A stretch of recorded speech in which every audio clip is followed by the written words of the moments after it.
Everybody always asks me. I don't think it matters what I feel about Obama. I think that 98% of black people have the faith and confidence to vote in him, and I think that merits some special favor. That's what I think. I think that 98% of anybody that gives their vote for anybody should ask for something. Fuck that. You know what I mean? Straight up. If you give 98% of anything to anybody, you should get something back. Besides a poster that makes you feel good to be black, because Budweiser gives you posters every year for Black History Month. So my shit is, I want something, or I'm not gonna vote for you. And that's anybody. I don't care if you're white or black. I don't care what you are. Like, if you're not gonna do something for me, I'm not gonna vote for you. And that's exactly what I mean. You know a nigga got fucked over by the cops within the last 6 months. You know somebody who had a bad experience with a cop, and you desensitized to it because it is the way of the land. And the only way you desensitize yourself is start resisting oppression. Learn your rights. Like, you know, that's why I don't like to hear punk ass fucking black leaders talk shit about de-arming yourself and shit. No other minority population on the earth would choose to de-arm themselves. And they only 50 years in the liberation. Like, kiss my fucking ass. Like, black people need to learn their rights, you know, and you need to assert those rights. So if you die in the protection of your amendment rights. You die for the reason that white militiamen die, and not just because you happen to be black and walking. Like those crazy motherfuckers in the Midwest who you say, oh man, they're crazy, they're malicious. They're fighting for their rights. The same rights you have, they have. And if you don't assert your rights, you're a dumbass. So, you know, I just hate to see young brothers dying, not asserting their rights, because it's not worth the death. If you die, you should die asserting your rights. Stand the fuck up. Like, first of all, as a community, stop shopping with other people outside of your community. First thing you can do to assert your rights is the fucking hair store. Tell your girl you're not going to that hair store. You're going to a black hair store. The fucking fast food place you go to, tell your girl, no, we're cooking, we're staying in.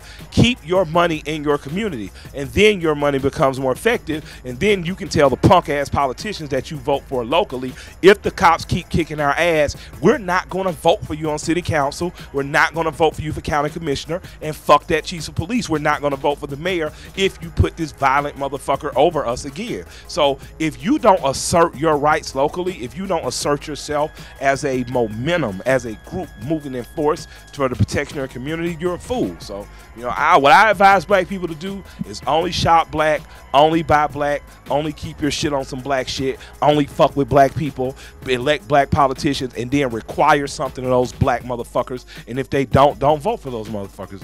And I'm from an all black city, so I say this from experience. This ain't none of that conscious rap, Carrie Flowers, what I dream of shit. I haven't known white power my whole life. My whole life has been encompassed by black politicians. I've only had black mayors, only had black county commissioners, only had black city council. And I'm here to tell you, if a mother, like our mayor, I love him to death, he just tried to pass something people didn't agree with. People in Atlanta came out and said, yo, fuck that. And they voted against it. And I'm saying that that's what you should be doing in every city you are. Whether it's Los Angeles, whether it's New York, whether it's fucking Boaz, Alabama, Mississippi. If you are not supporting the black economy in your city, you're selling yourself out. My parents didn't raise me. They were teenage parents. They were too young to raise me. My dad went on to become a police officer, and my mother went on to own businesses and stuff, but my grandparents raised me. My grandmother was from Tuskegee, Alabama, and my grandfather was from Eatonton, Georgia. And they raised me to be fiercely independent and to assert myself and not be a pussy. You know, my grandmother, I voted in every election since I graduated high school. I've been to a voting booth every election since Reagan and Carter. You know, my grandmother has taken me to a voting booth every election. So, you know, I see civil participation in the election process is important. You should involve yourself in elections.